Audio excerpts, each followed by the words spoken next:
Welcome. We are live again here tonight. It's Tuesday, 5 o'clock, and I got a burning question. Is the American dream of owning a home dead? That's the question. Housing market's gone really crazy, right? Interest rates are going through the roof. There's all kinds of instability. Everybody has the ability nowadays to have their eyeballs focused on the clear and present current danger of our financial scenarios. And I think it gets a little overwhelming to be planning down the road and thinking long term when you're bombarded with everything so confusing and terrifying at the moment. So tonight, what we're going to do is we're going to go shopping together. We're going to spend a little bit of time checking out the different markets around the housing area. And we're going to go compare a bunch of major cities, and we're going to go see what kind of purchasing power you got. But we're going to look through the eyes of if you're a DIYer, okay? If you're got the same blood as me, if you're not afraid of blood, sweat, and tears, and you don't mind rolling up your sleeves and earning equity in your house, then what's the housing market look like? Because there's two kinds of people out there, right? The DIYers and the do-it-for-me's. And the do-it-for-me's, unfortunately, over the last couple of years have been buying a lot of crap. There's a lot of houses, they just put lipstick on the pig, and they went, oh, it looks pretty, it's got that new car smell, and people bought those things, and they're running into a whole lot of problems. Because you can't remodel old homes, you've got to renovate. You got to change mechanical systems. So we're going to dive in and have a little bit of fun shopping because I gotta find a new house. I'm ready for a new project soon. And I thought, what a fun thing to do. We'll bring you along for the ride. And we'll see where we end up on this journey. I think you're going to be surprised to see the differences in the different markets. Okay. Why even bother waiting? Let's just jump right into this. First up, we got LA, San Bernardino. This is the YouTube headquarters area. Okay. Obviously I'm not going to go looking up against the ocean. We're not looking for no waterside property. We're talking about getting into the housing market after all, right? So what we got here is I'm going to just click on the first house. Okay. I searched for 3-bed, 2-bath under 400,000. And this is what you get. All right. Wow. What a gem. Now, first glance, okay, there's not a lot of roof line there. That's not a big deal. Everything obviously is boarded up. It's wasn't boarded up obviously long enough or fast enough. But you know what? Look at this. I'll tell you something right now. Those walls, it's just $50 worth of drywall. And you pull that off and that whole problem is gone. So it's not a big deal. It's still got a lot of original stuff here, okay? A lot of original flooring, lousy pictures too. Like it's in rough shape, but there isn't an apparent mold problem. It's got a nice, decent brick facade. It could be painted and updated, right? Look at this. It comes with a pool. Are you kidding me? All of a sudden, that dump has potential. Now, this one is built 1960. It's only got one garage space. It's $235 a square foot. And that's what I want to focus on today. Okay, the dollars per square foot. So I'm going to just keep this tallied on my little whiteboard here as I go along. 235. Okay. Now, and you might say, well, that's not a lot of money. But here's the deal. Let's just talk real quick. That property, it needs all the flooring, and it is built 1960. How big is it? How big is it? How big is it? It's not telling us. I don't like it when they keep secrets. Right out of the gate, it looks to me like it's probably around the 1,400 square feet. So your cost for flooring is somewhere between $2 and $5 a square foot, depending on what material you're putting down. And as a DIYer, that's not very expensive. So let's say it's for 1,000 square feet, you're looking at $2 to $5 grand for flooring. Okay, totally affordable. Kitchen cabinets, yeah, you're gonna have to do 2 bathrooms. So there's 10 appliances, makes 20. Bathroom, 30, 40. 50, let's put in 10 for the flooring and the hell with it. We're going to need all new windows and doors. There's another 10, 60, 70. No one's going to pay $400,000 for a house that needs almost $70,000 worth of material put into it. But that's the list price. Unbelievable. Okay. So what you do when you want to know is, I'll say, what if I take a look in the neighborhood and I find a house that's really fixed up? What's the value of that property, right? So then what we do is we can just change this real quick. We'll go to $600,000. Here we go. Yeah, there we go. Okay, there we go. So that was 1,700 square feet. I lied. My bad. But a house that's fixed up and in decent condition, right? Here's one. 1,800 square feet. That's pretty. That shows nice. It's got curb appeal, right? That one's all fixed up. Yeah, badly. It needs flooring too. It's got a lot of original elements in there. So this is not a renovated house. This is just maintained properly. Okay. And that one is going for 307. So they're only going to give you $70 a square foot improvement for making it all brand new. Okay.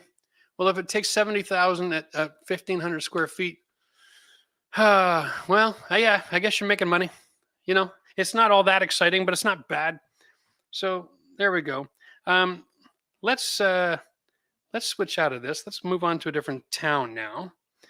I'm going to go, and forgive me, I got a new computer. I got lots of buttons to push. It's going to take a couple seconds here. Let's go from there. Let's go to Texas.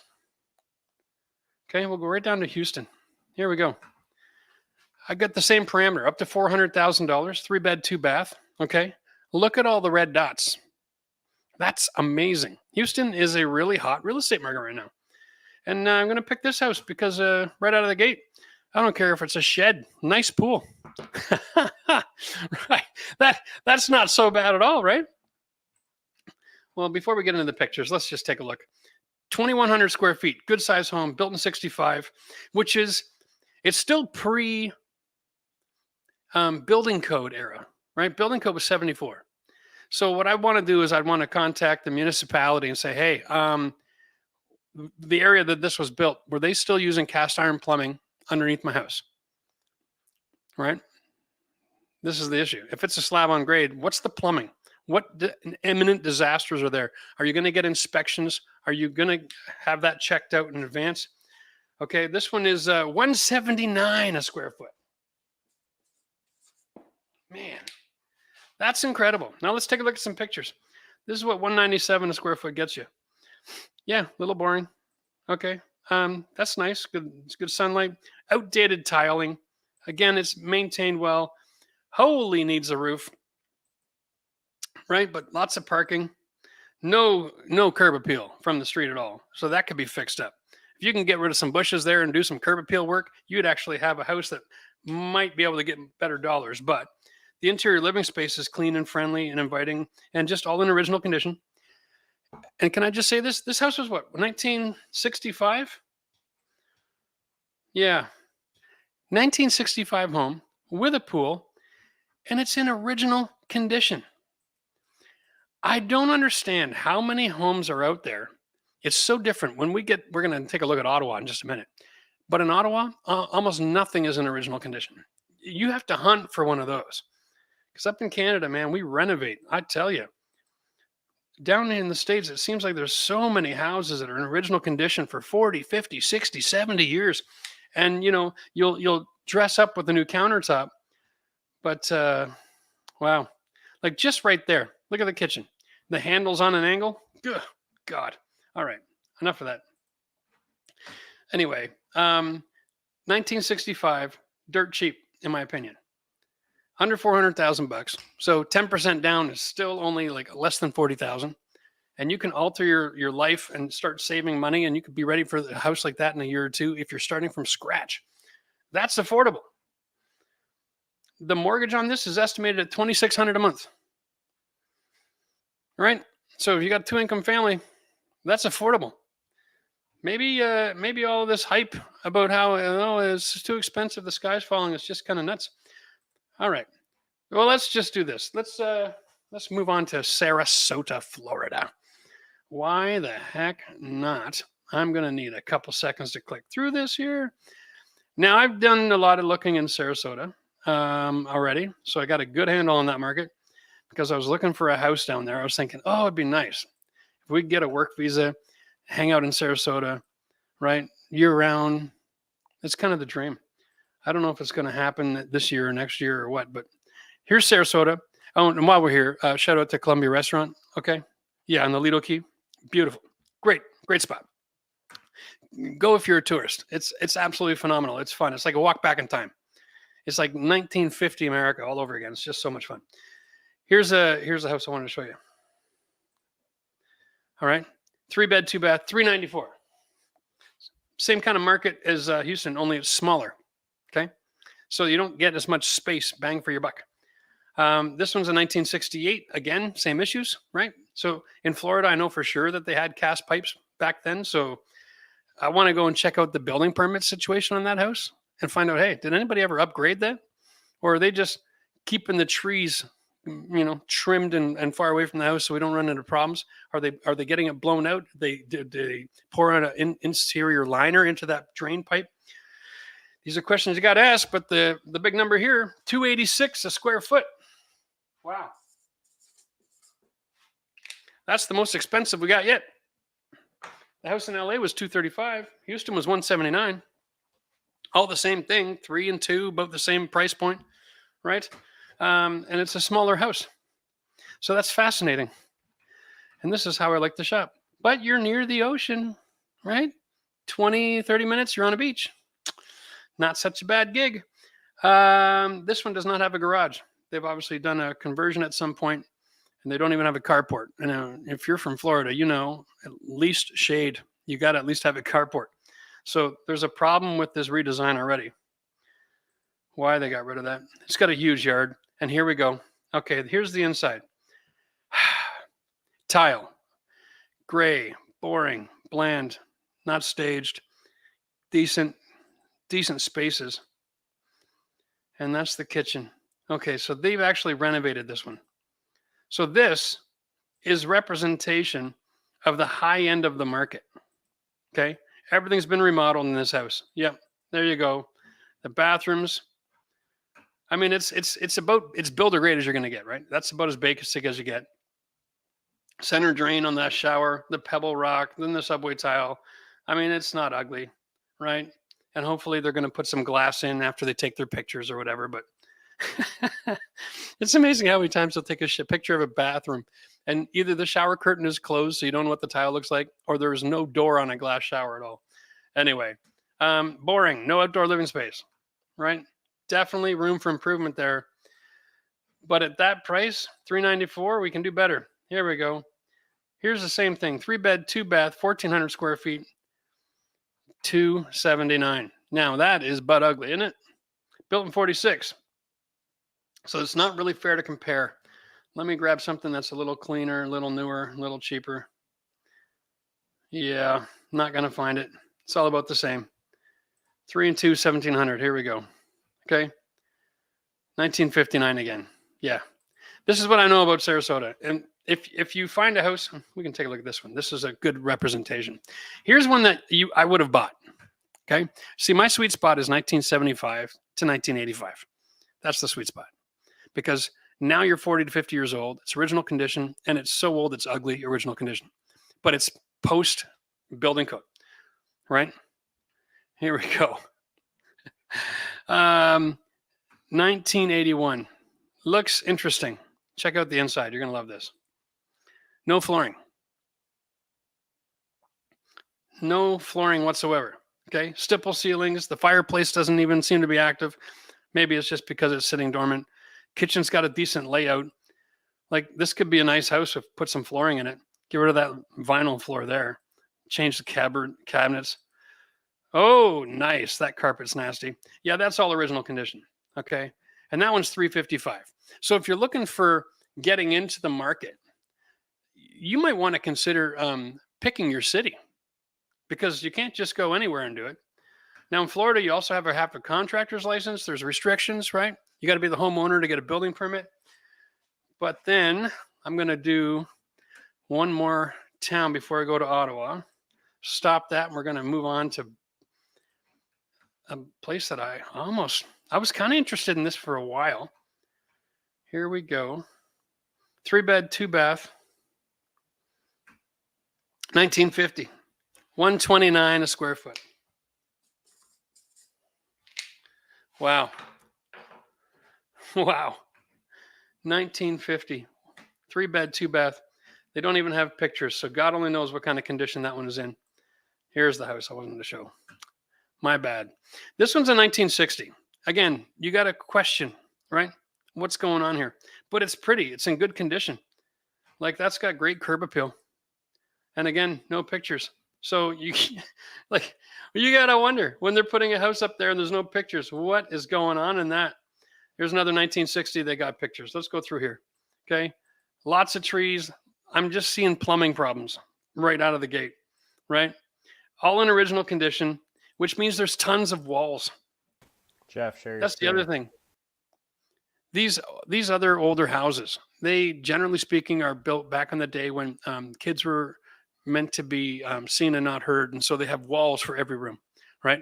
So you could separate them, the kids in the rec room from the adults in the living room, and every room had walls. The dining room was walled in, the kitchens were walled in. Nowadays, we're doing things different. But if you get yourself a bungalow like this, you have a lot more opportunity to remove a lot of those walls. Okay. It's really not that difficult. And the other thing about Alabama that I love is the fact that as a homeowner, you can do work up to $50,000 without even getting a building permit. Like the rules are really laxed. The challenge with Alabama, unfortunately, is some of the crime rate issues that they're having. So it was not as attractive. All right. I'm going to go to share my screen. Let's go to Ottawa. Okay. This would be interesting.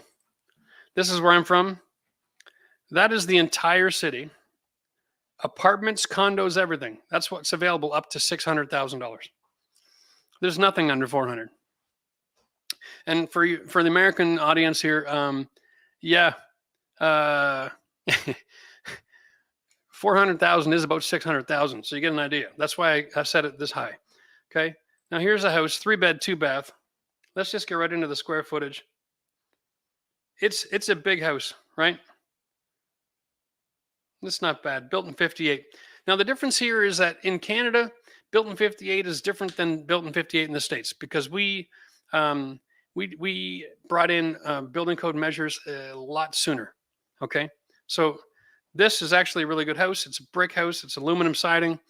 I'm going to just share a little bit here with you. It's decorated ugly. It's got all the original condition flooring and everything else going on, right? Like that's just nasty carpet, right? Yeah. Anyway, and there's what I'm talking about. There's the dining room and there's walled off to a kitchen, which is hiding behind that wall. And it's tiny. It's super ugly. And on the other side of the kitchen is a hallway to a back door. Now, the rooms are good size, lots of closet space, no problem.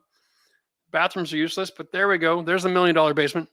This is a classic 1970 basement in Ottawa. All paneling, maybe some white styrofoam insulation in behind there, freezing to death down there. But it has a bathroom. And so when you look at that as an investor, you think, if you're an investor, you buy that house because now you've got a second entrance that goes straight downstairs. So you can make that a 2 property. You could do a split. You can get that one up to code. Anyway, I just wanted to share that with you guys tonight. I might even put a bid on that. We'll see if it's still available on the market. Usually in the Ottawa housing market, by the time you find out about a house, it's already sold. Because like I said, check that out. Those are the dots. That's a city of 1 million people, folks. Okay? There's 9 houses for sale under 600,000. That's it. And we're talking about apartments and condos. So it's got to be in pretty bad shape to even make it into the list. All right. Well, that's enough for that. The point is this. If you want to get into the housing market, there's options, right? You can move. You can find a city where it's affordable. Like there are cities in Alabama, you can get a house for $60,000.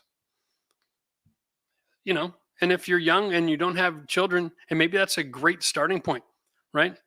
Because you don't have to worry about them. Okay, well, here we go. Someone wants to know if we can look at Seattle. Let's do this. I'm just going to finish a little bit of a preamble here, and then I'm going to jump into the comments, and we'll see if anybody else has got some interesting places that they want us to view. And I can take a look at, if you got a specific house even, I could jump in, look at the photos, and talk about the cost to renovate. All right, we'll do a little bit different Q&A this time. But here's the deal. if you're willing to roll up your sleeves and do the blood, sweat, and tears, put in the work, you can actually take a house. Like, let's look at this. Wow. From 129 to 286 a square foot, depending on where you live, right? But even here in Sarasota, that 286, that house wasn't perfect. They can go higher. I've seen houses up into the 300 and 320 if you just get a few blocks from the beach. But Houston, man, that's the gold mine. Tons of opportunity, tons of houses that are affordable. The price per square foot is still low. I don't know what's going on in Houston that's that cheap, but you know, that I'd be willing to do some research on that one. Anyway. Oh my goodness, yeah. We got people screaming on the chat here. They want to know what's going on. You know what? That's a great idea. Let me pull up another screen here, and we'll take a look at the GTA, Zillow Toronto, and then this will blow your mind. Okay, it's going to take a minute to pop this up. I'm going to go into the Brampton area. Okay, yeah, I have to change my price. I'm going to start in the Brampton area at $800,000. Okay, no matching results. Here we go. I'm going to share this. Give me a second. All right. Stop screen, present, share screen, boom, and Toronto. Where is it here? Ottawa, 0 homes for sale. That's the one. Okay. This is Brampton. It's a suburb of Toronto for everybody who's interested. No matching results. All right. So let's just change this and we'll go to $1 million. We'll see if that helps. Oh, there we go. Now we got a couple of cute houses from the 60s available for $1 million. Let's take a look at this place. 1960. It just screams 1960 when you look at it. They want $950,000 for 1,500 square feet in Brampton. Looks like a cute lot. That house is $633 a square foot. Yeah, I'm just dying to take a look. Because, you know, if you think your housing is expensive in the United States, think again. This is crazy. This is a suburb, right? These people all drive to work almost an hour in both directions. I'm telling you, like, unbelievable. Okay, yeah, hardwood floors, original trim, cute, low ceilings, basic, boxed off kitchen again. It's been remodeled, new cabinets. That's nice. You know, but, and then there's that back staircase and door again, right off the kitchen to go to the basement. Tiny little halls, small bathroom. Okay. Like that's what you get. And the bedrooms are tiny. There might be 4 of them, but look how tiny that is. My God, that's claustrophobic. All right. And then that looks like a suite in the basement. Yeah, it is another basement suite. So this is like a multifamily. And this is what you're going to see all over Toronto. Everything is renovated in a multifamily because you're going to have grandma and grandpa. And then you're going to have, in the other 4 bedrooms upstairs, you're going to have maybe 2 or 3 other income earners, couples, cousins, brothers, sisters, whatever. And they move the whole family into one home. It's the only way they can afford to buy a house. I don't know about you, but when I was young, I wanted to get the heck away from my family. Anyway. Wow. Oh, let's jump into the chat and say hi, guys. My goodness. It's all miniature. Yes, it is. It's not overpriced. What we have in Canada, guys, we have a real shortage of housing available. Like, I don't know about you, but I mean, the American market, you guys are bringing in, your goal is set at 1 million legal immigrants every year. And then you've got the southern border issue going on. But you have less demand for new housing in the entire country than we have in Ontario. We're that far behind.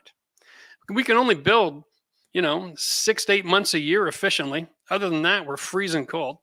So they try to get everything framed up and closed up and then finished through the winter, but you can only do so much of that. I mean, there's only so many trades, right? You can't have all the framers become painters. So it's just a lot slower, and we're having just as much of a labor market issue as you guys are.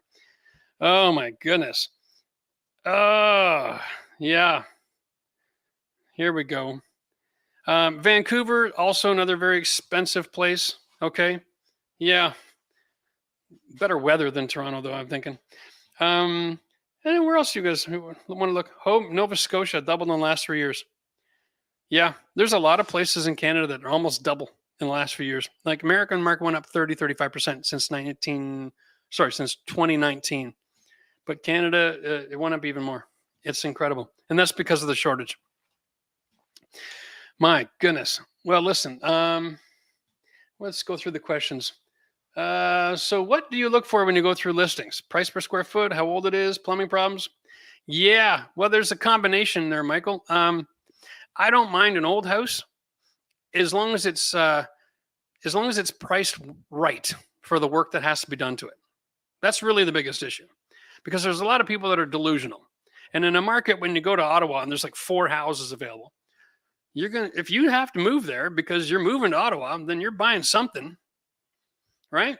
Like, it's a government town. People are getting shipped off to go work in Ottawa all the time. So you're going to buy what's available. That's all there is to it.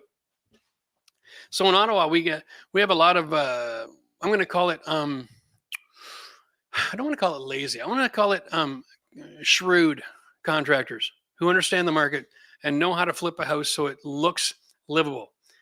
So you're buying something that looks more like a rental, right? It's got the Home Depot floor, the Home Depot paint, the Home Depot light bulbs and light fixtures. Everything about it is just right off the shelf. They all look exactly the same. There's no creativity, there's no character, there's no personality, and it's designed to flip quick.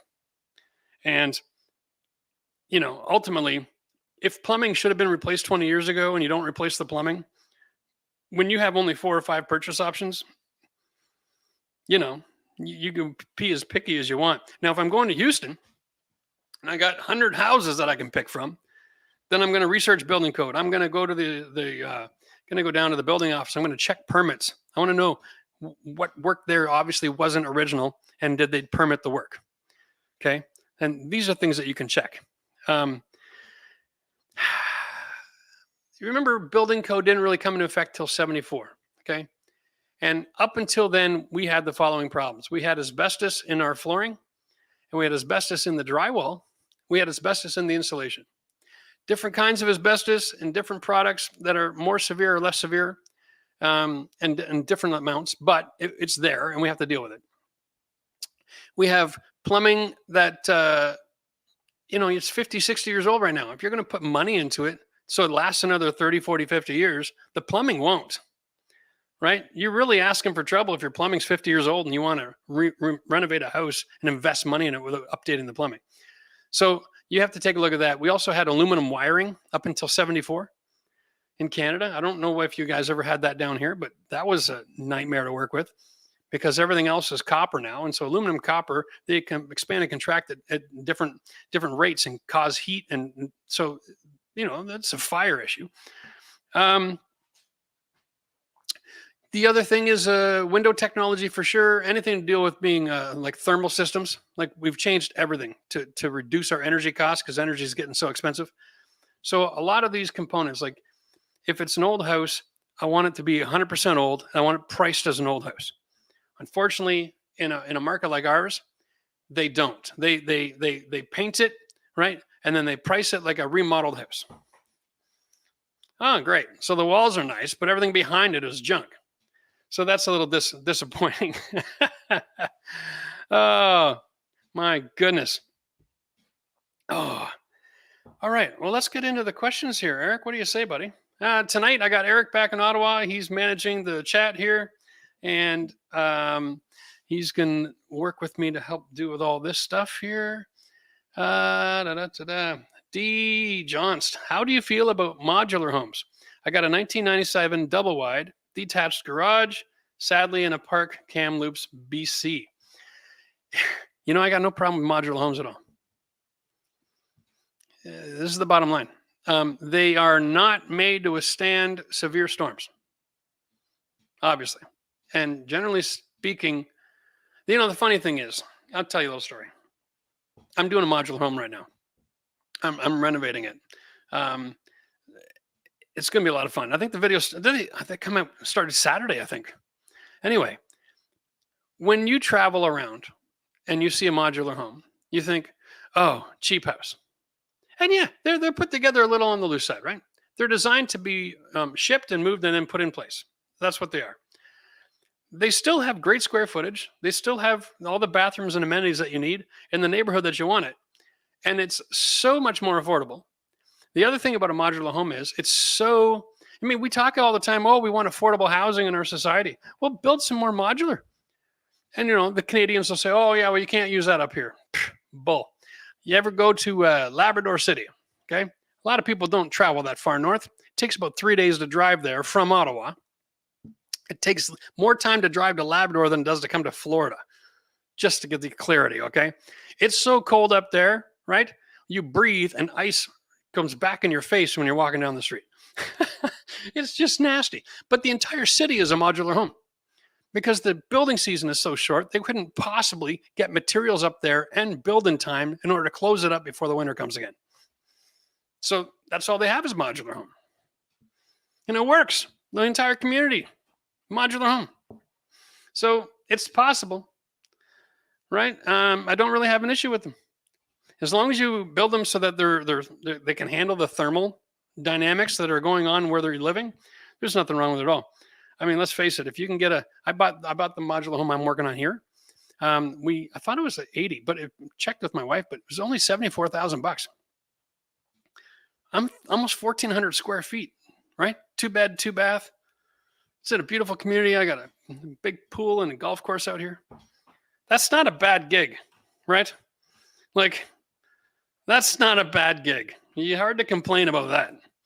Like, I'm under $100 a square feet for this modular home in a nice neighborhood in Florida, in central, like we're talking Lake County. This place that I'm working on right now is cheaper than any home in Alabama. Whoa, look at that. Getting a phone call. Imagine that. All right. Whew. All right. Let's get on to another question. I mean, like, you can't just be dumping on modular home because the reputation's been victimized in television and movies. It's always where the scary weirdos live. But that's not the case. Like down here where I am, everybody in this whole community is in a modular home. Most of them are retired.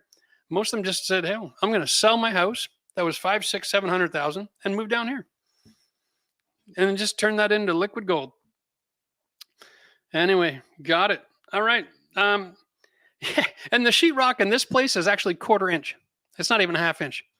It's 1/4 inch with a vinyl wrap, with built-in wallpaper. Unbelievable. It's so nasty. You're going to have so much fun watching these videos because it is so nasty.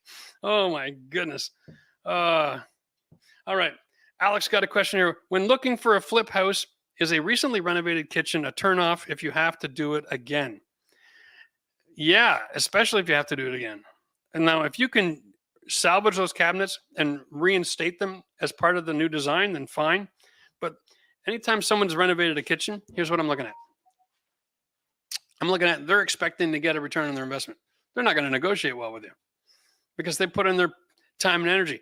Listen, if you're going to do a renovation, guys, and you have one of these little boxed off kitchens, don't put new cabinets in, just paint them.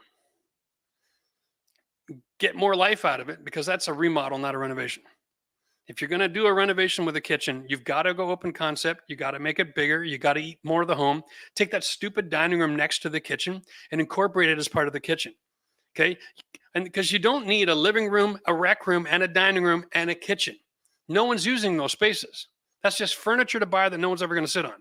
So have a living space, have an eating space, and have a kitchen space. And then you can, that's the best design for your house now. It makes a small house feel really big. Cheers, Jeff. Got a super chat here. You have an old basement and no delusions about finishing it as a living space. Good for you. However, is there anything you can do to put a waterproof layer between my cats and the concrete? Worried about cat pee. Oh, cats in the concrete. Yeah. Man, oh man. Is there anything you do? I'm not a cat expert. All right. But if you're worried about the cat pee and the smell, what you want to do is you want to Google the insurance restoration supply store in your town. Okay. They actually sell products there that eliminate animal urine odors. Because, good luck trying to train a cat not to do that. Right. So if you want cats, you got to deal with cats, but you can at least deal with the smell. I know that part. But if it's really bad, switch to dogs because you can train a dog. Cheers. Mr. G became a YouTube member. All right, Mr. G, you got a question? Hit me up. Let's go. Let's see who's in the chat here. We got Prophetess Fry. We got Sandy's in the house. Nikki's here. Northern California, 1928. Yep. Yeah, that's all right. Sometimes these older houses are better than the houses that were being built between the 40s and the 60s. Because back then they had nothing except tons of wood. And so your house couldn't fall apart. And then whatever system they put in is so old that you're going to replace it anyway. And you know that going in. So at least you got your eyes wide open. The 40s to 60s was just experimentation, and everybody was trying to get their product to market and grab a foothold before they went to a national building code. Home renovation DIY, how would you go about dropping Ethernet cable in an 80-year-old home with lath and plaster? I'd grab an oscillating tool. Okay. Grab a little, whatever tool you have, whatever battery packs you have, buy the tool a la carte, get an oscillating tool. It'll cut through the lath and the plaster. Okay. And then you can fish right through the hollow wall. Old houses have got hollow cavity walls just like new houses do. So it's not an issue. All right. The secret is to try to minimize the damage to the surface. Okay. So just get a nice brand new blade, cut out the lath, and then cut out the plaster. Sorry, backwards. Cut the plaster first and then cut out the lath, and you can fish through. You can actually buy little orange boxes that are just low voltage boxes, and they have these little swing out tabs. Okay. So you stick the box in the hole, and then when you turn the screw, the tabs pull out and create compression. All right. They're great. They're like $1.50. And then you can put a fancy Ethernet cover plate on, and you'll be good to go. Cheers, bud. Nikki from Northern California. I can't wait. You're a joy to watch. Your workmanship is impeccable. Well, thanks, Nikki. Appreciate that. This series is a lot of fun. It kicked my butt. This house kicked my butt.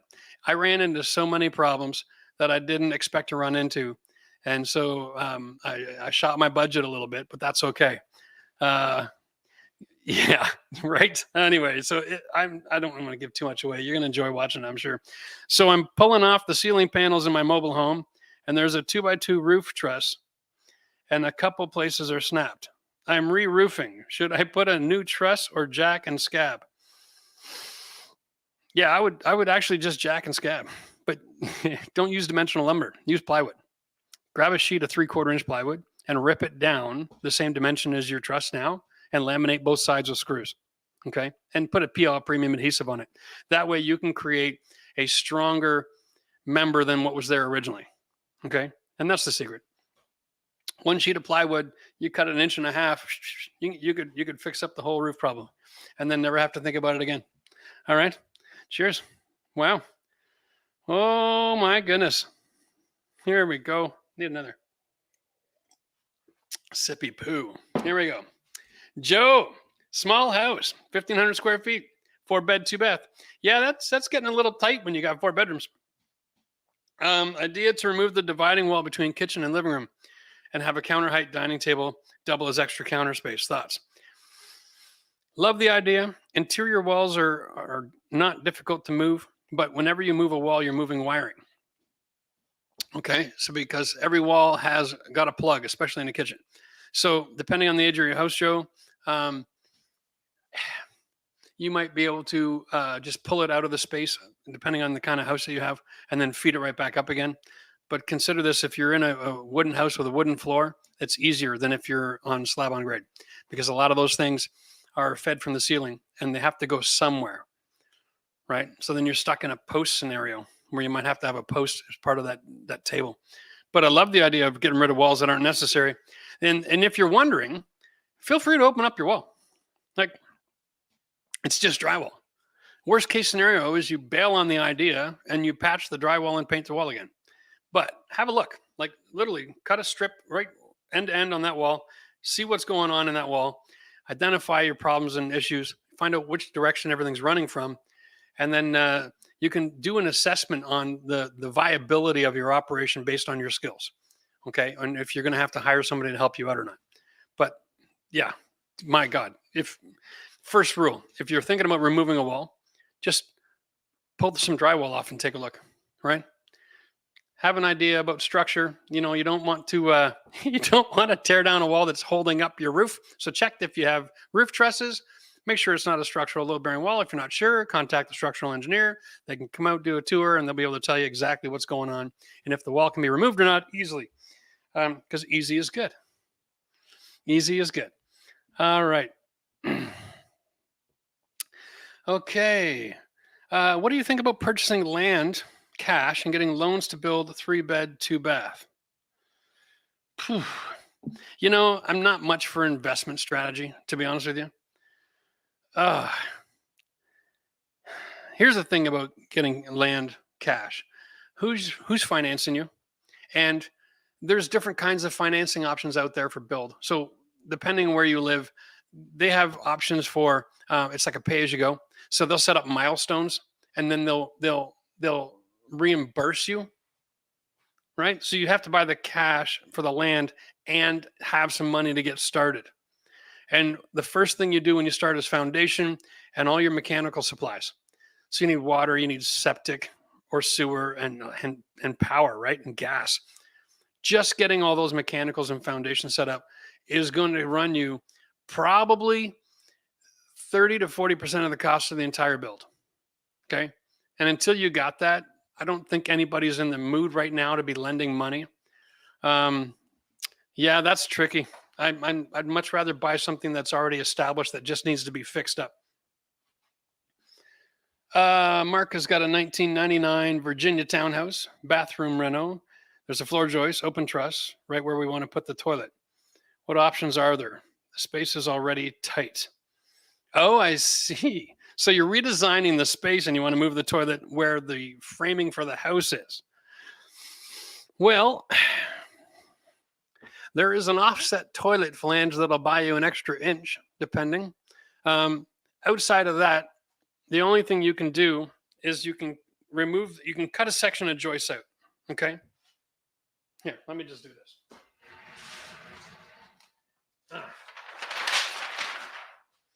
We're going to do this bird's eye view, okay?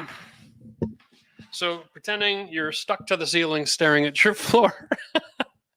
You've got floor joist package like this. And you want to put your toilet right here. All right? Here's what you do. You contact your structural engineer and you have them draw the plan up, but you're going to cut your joists here. You're going to cut your joists here and remove this section. And underneath this, you're going to put up a temporary wall right here to carry the load. All right. And then you're going to put in a joist here with a joist hangers on each side and a new one here with joist hangers on each side to transfer that load.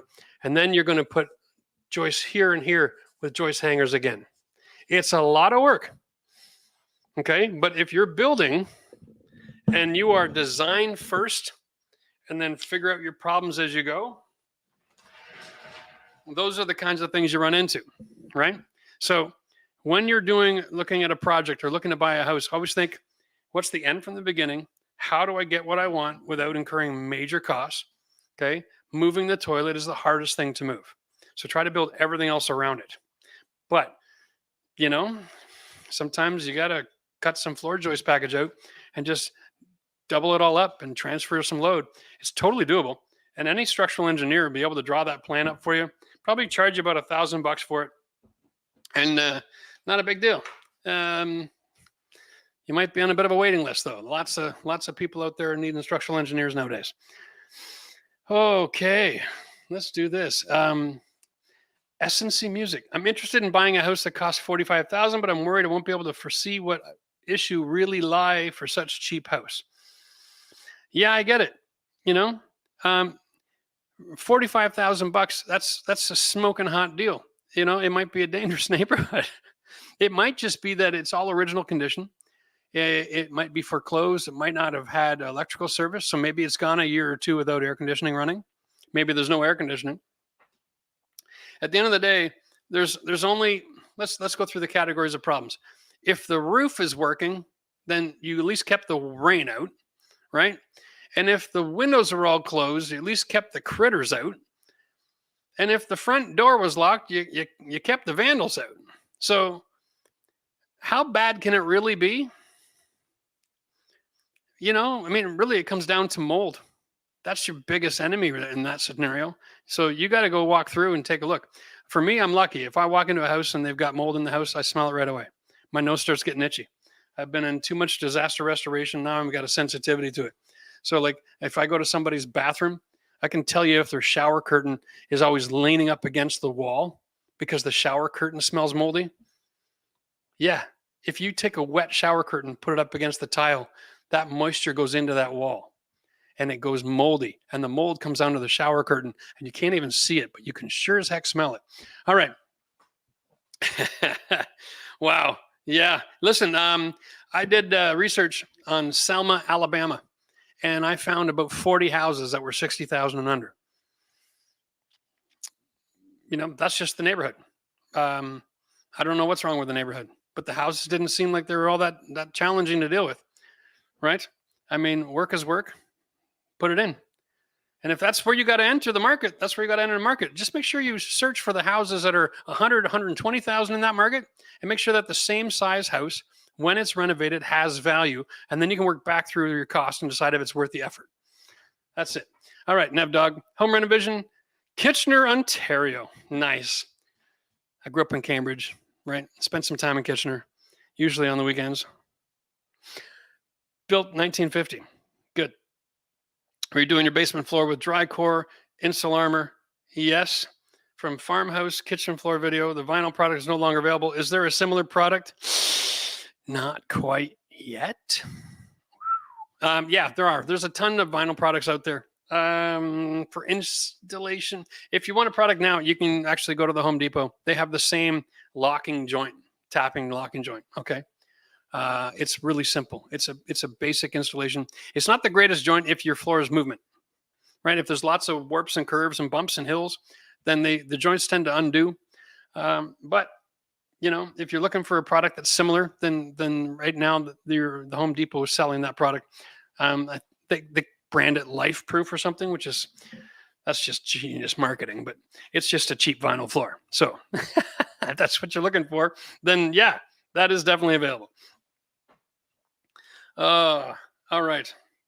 Where are we here now? Eric's busy tonight in the chat. 1968 brick house on crawl space in Georgia. Okay, you bought it in March. I want to tile over tile, but should I open the walls instead to see the plumbing? Well, is it original tile? Or has it been remodeled or renovated? That's the biggest question. Man. And here's the thing. If you want to take a look at the plumbing, you can take off one tile and have a look. What's it going to tell you? It's going to tell you if it's copper or if it's CPVC. You can know the answer to that question just by looking underneath your vanity.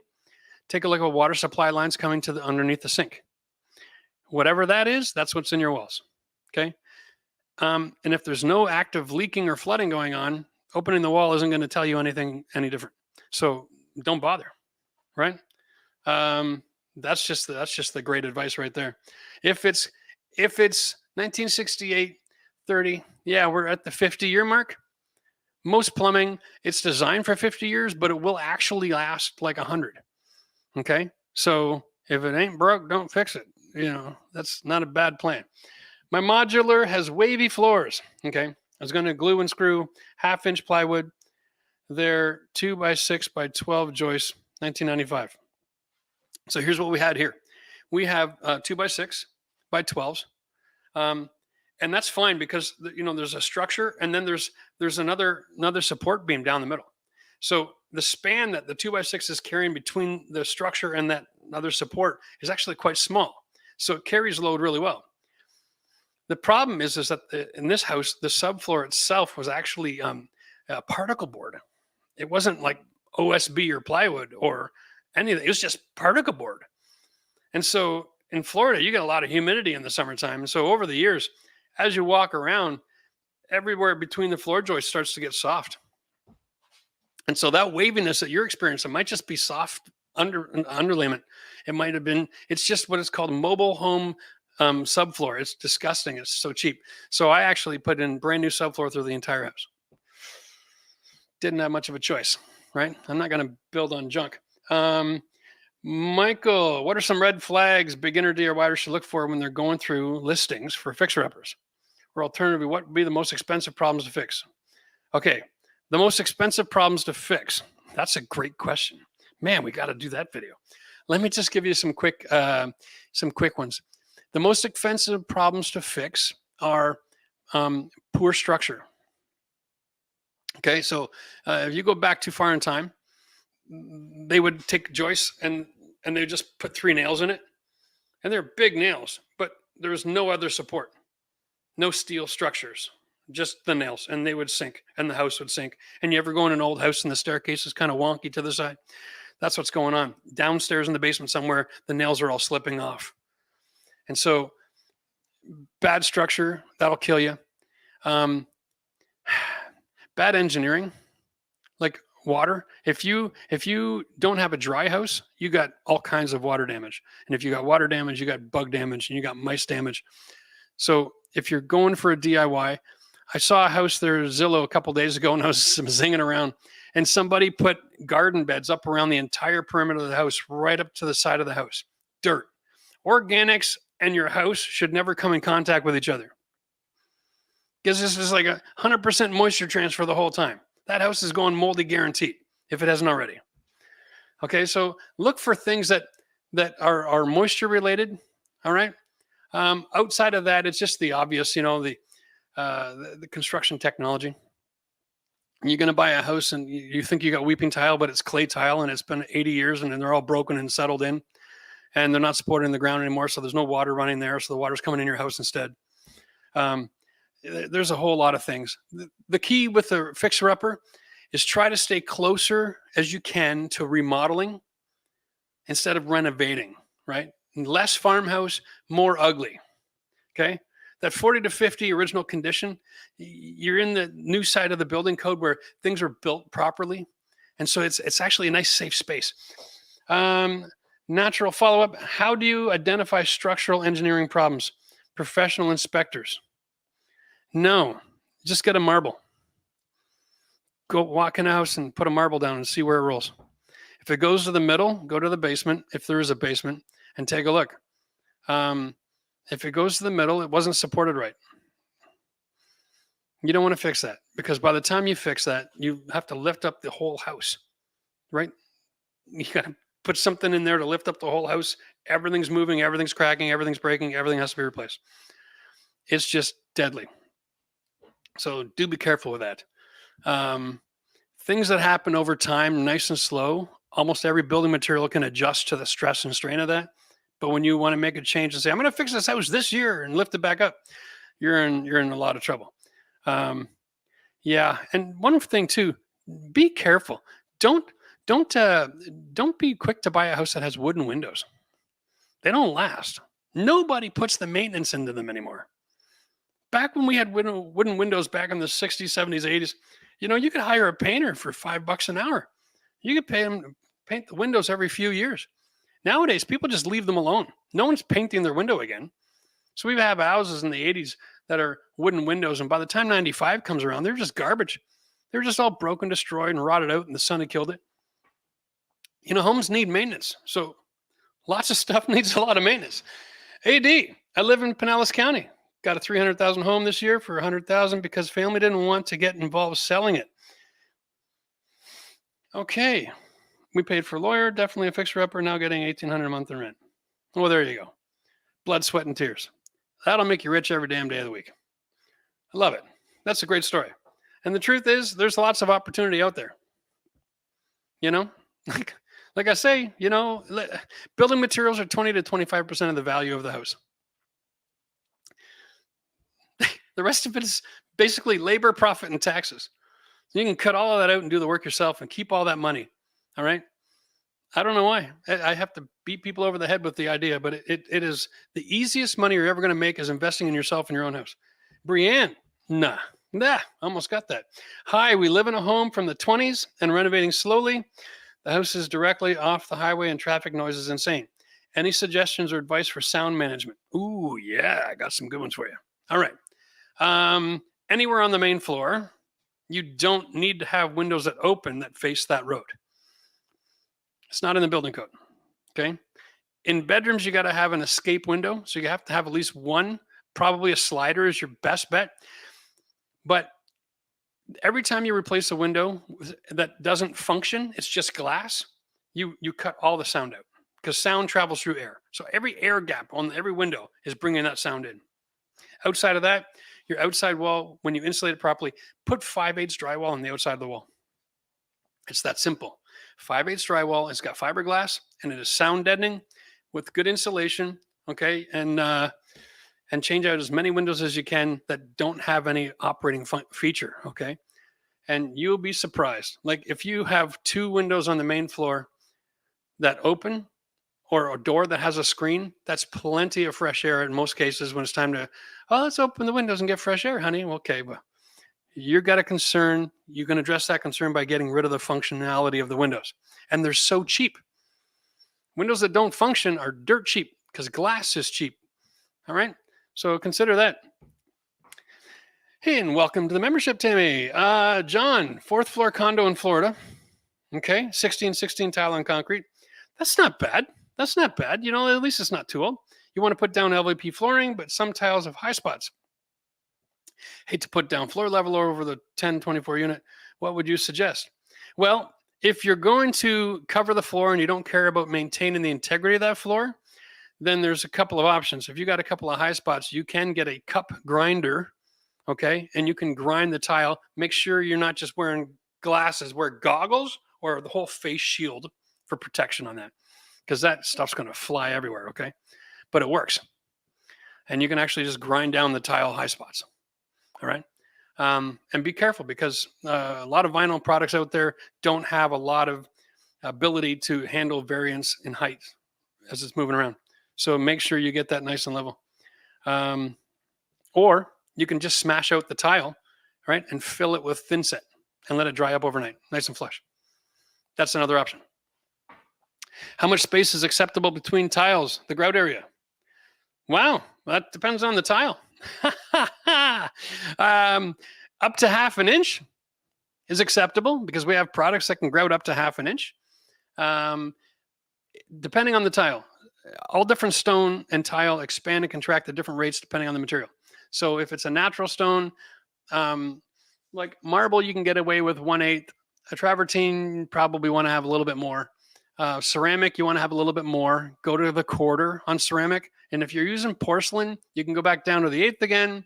And if you're using rectified porcelain, you can go down to 1/16 grout line because that stuff barely moves at all. All right. It's been engineered so that it almost eliminate the grout.